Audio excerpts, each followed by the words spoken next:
বিধানসভা ভোটের আগে রাজ্যের রাজনীতি মন্দির মসজিদময়। তৃণমূল বিজেপিকে হারাতে জোটের কথা শোনা গেছে রাজ্যের দুই মুসলিম বিধায়কের মুখে।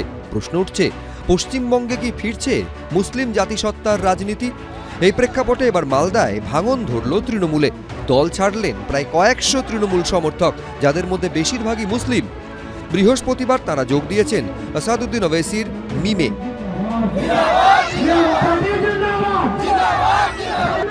বৃহস্পতিবার মালদার রতুয়া ১ নম্বর ব্লকে আনুষ্ঠানিকভাবে যোগদান করানো হয় কয়েকশো তৃণমূল সমর্থককে।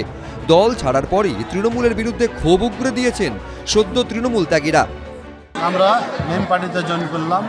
আমরা মমতা বন্দ্যোপাধ্যায়কে অনেক দেখলাম, আমাদের উপরে যা উন্নয়ন করতে গিয়ে অন্যায় যা করেছেন, ওর কাছে আমাদের না থাকাই ভালো।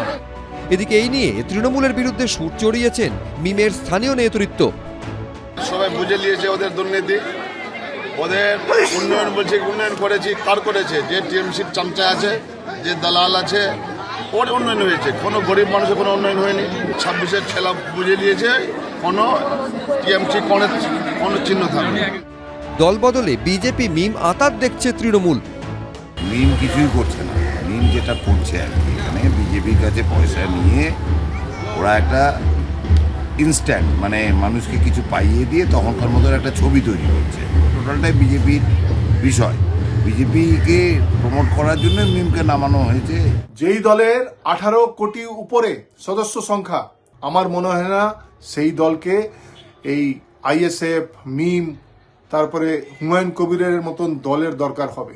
এখন সংখ্যালঘু সম্প্রদায় বুঝতে পেরেছে এই তৃণমূল সংখ্যালঘু সম্প্রদায়ের কোনোদিনও উন্নয়ন করবে না। তারা তাদেরকে ভোট ব্যাংক হিসেবে ব্যবহার করেছে, তাই সংখ্যালঘু সম্প্রদায় এখন তৃণমূল থেকে সরে দাঁড়াচ্ছে। মাস কয়েক পরই বিধানসভা ভোট, ফের নির্বাচনের লাইনে দাঁড়িয়ে রায় দেবে জনতা। ইতিমধ্যেই শুরু হয়ে গিয়েছে রাজনৈতিক চাপানুতোর, শুরু হয়ে গেছে দলবদলও। শেষমেশ গণদেবতা কি রায় দেয় তা জানা যাবে ভোটের ফলে।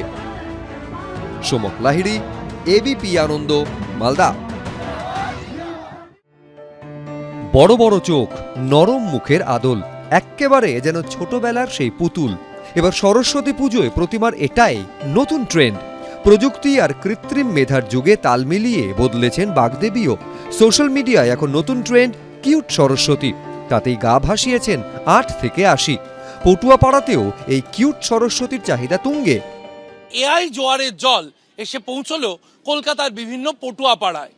পটুয়াপাড়ার নতুন ট্রেন্ড কিউট সরস্বতী। চাহিদাও আছে, খুব চাহিদা আছে, আরো চাইছে। আমার তো এখান থেকে তো প্রায় 20 কাস্টমার ফিরে গেছে, বলছে টাকা দিচ্ছি বানিয়ে দিন, বা টাকা দিচ্ছি এটা দিন, 500 টাকা বেশি দিচ্ছি এটা দিয়ে দিন।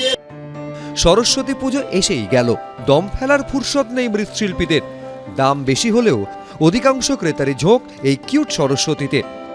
যুগের সাথে তাল মিলিয়ে এআই একটা ব্যাপার এখন একটু চলছে।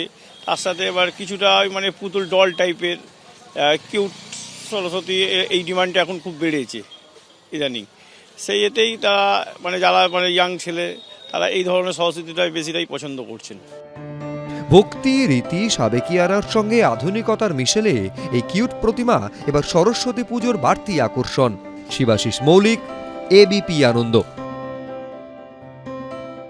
এবিপি আনন্দ, এগিয়ে থাকে, এগিয়ে রাখে।